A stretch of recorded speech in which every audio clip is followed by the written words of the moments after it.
Hello and welcome to the Parents Math Tutor. If you've already watched my video for parents on teaching place value pictorial model, then you have all the tools you need to teach your child about pictorial model at home. But this video is just for your students. Grab a pencil and a piece of paper and join me in front of the computer for a lesson on non-standard pictorial model.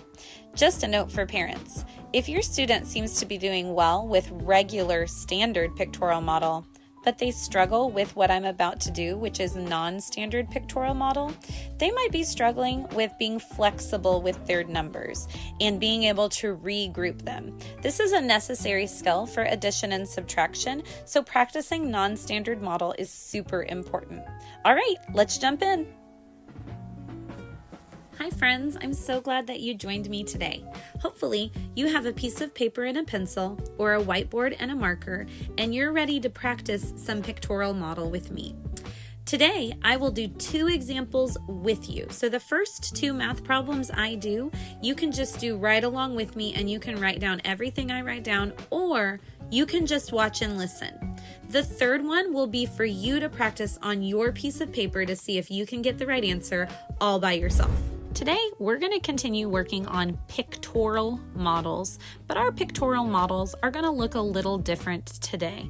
If you haven't watched my introductory pictorial model video, you can pause the video and go find that one now to get all caught up. Today, we are going to work on non-standard pictorial models.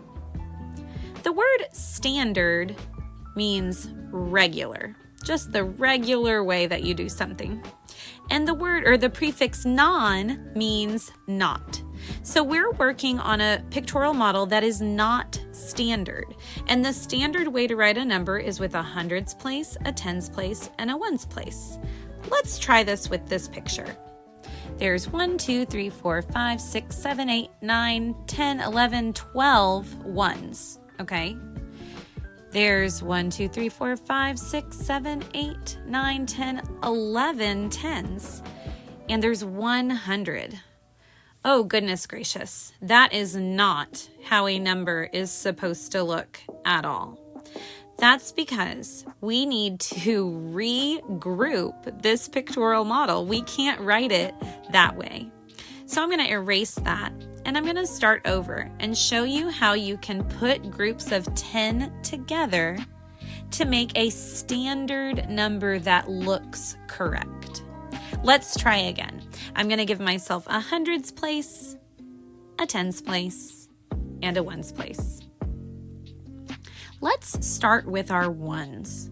Okay, 1, 2, 3, 4, 5, 6, 7, 8, 9, 10, 11, 12.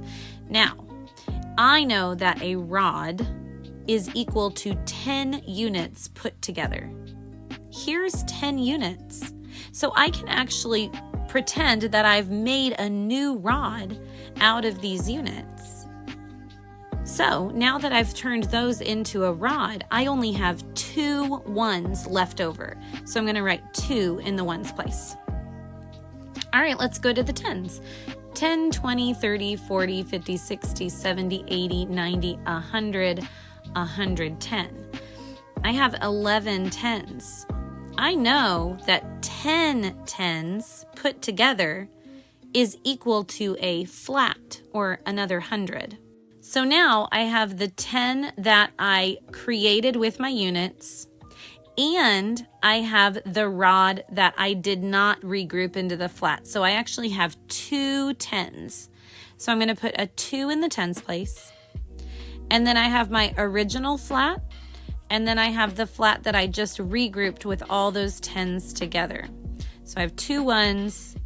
I have 2 tens. And I actually also have 2 hundreds. 1, 2. So I'm going to put a 2 in the hundreds place. After I've worked with this non-standard number, I have the number 222. Okay guys, so here we have another funny number, another non-standard number. So I need to figure out how many hundreds, tens, and ones that we have. Looking at this pictorial model, I can see that I only have 3 hundreds. That's easy. I only have 1 10. That's easy, but my goodness. Look at all of these units. That's way too many. We need to count the units and figure out if we can regroup any tens. 1, 2, 3, 4, 5, 6, 7, 8, 9, 10. Here's a group of 10. So I'm going to regroup this group into a rod. Let's do another. 1, 2, 3, 4, 5, 6, 7, 8, 9, 10. Here's another group of 10. I'm going to regroup that into another rod.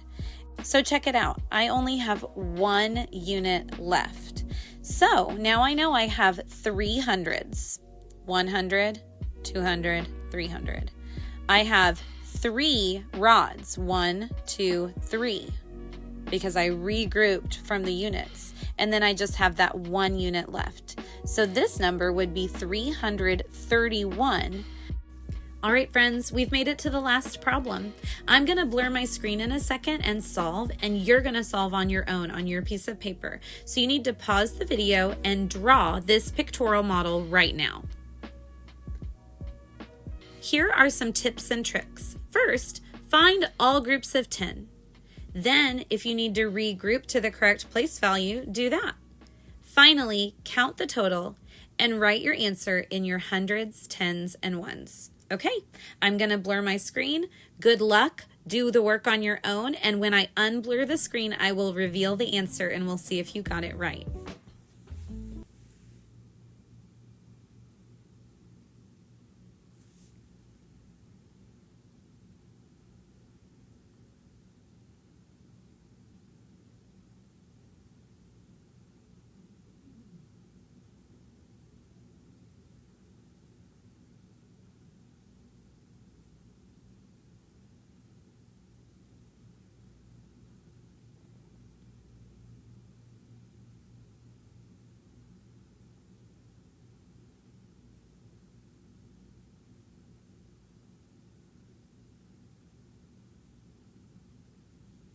Pause the video now if you're not done solving, and then unpause when you're ready to see the answer.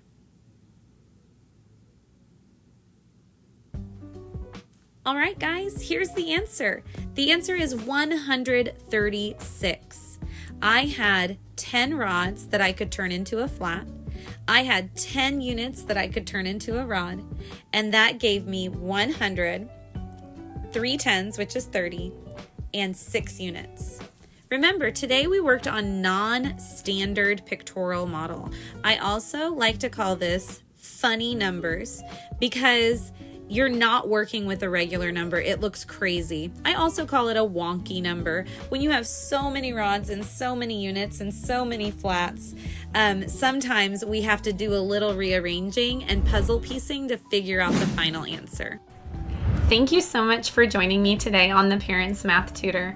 Please leave a like and a subscribe. Tell others about our channel to help the channel grow so that everybody can have some free math tutoring. See you later. Bye.